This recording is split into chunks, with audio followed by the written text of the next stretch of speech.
Hello students, welcome back to our channel. आज हम लोग बात करेंगे एक्सपेक्टेशन के बारे में। Expectation of employers from the commercial organisation. जैसा कि आपको पता है, एम्प्लॉयर्स का मतलब क्या हो गया? जो कंपनी के ओनर्स हैं, तो उनका क्या एक्सपेक्टेशन होता है कमर्शियल ऑर्गेनाइजेशन पे, इस पे हम लोग पढ़ेंगे आज।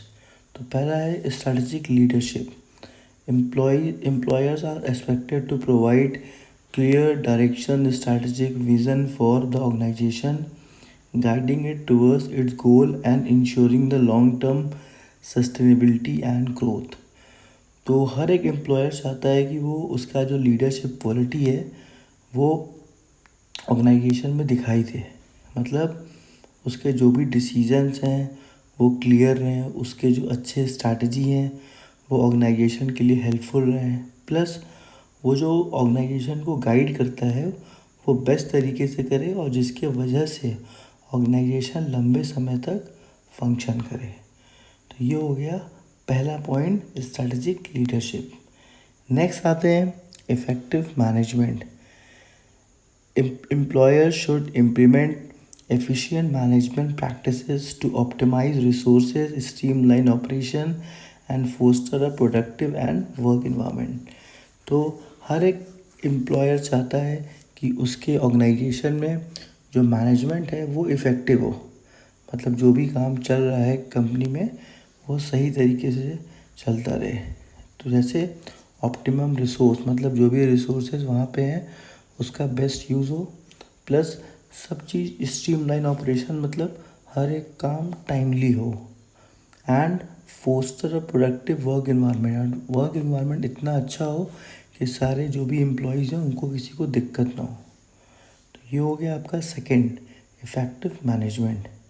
अब आते हैं next, financial stewardship. Employers are responsible for managing the organization finance prudentially, making sound investment decision and ensuring the financial accountability of to the stakeholder।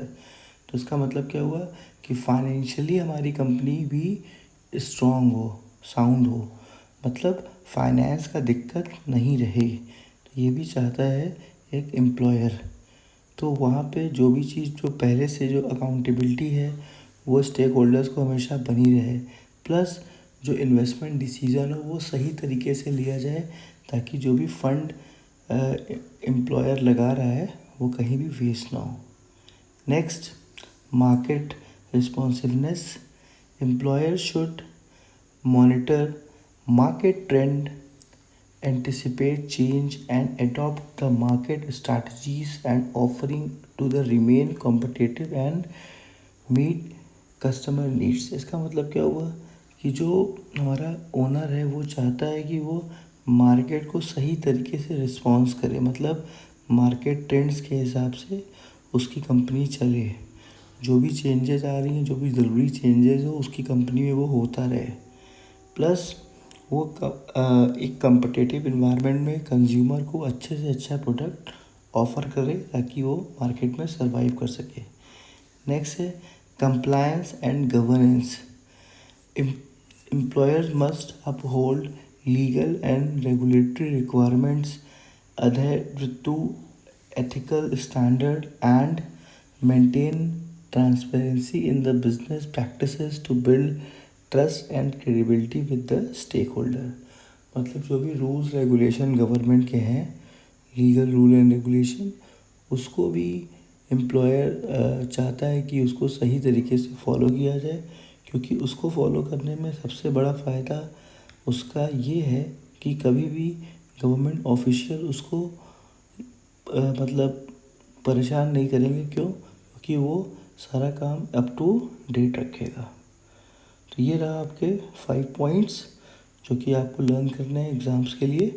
Plus student, अगर आपको लगता है कि ये बुक आपको परचेज़ करनी है तो मैंने लिंक डिस्क्रिप्शन में दे दिया है, आप ये बुक परचेज़ भी कर सकते हैं, क्योंकि ये बुक आपके MCQ के लिए बहुत ही बेस्ट किताब हो सकती है और साथ ही साथ नोट्स तो इस पर बेस्ट है ही। Thank you student for watching. हमारे चैनल को प्लीज़ सब्सक्राइब करिए और शेयर करिए। Thank you.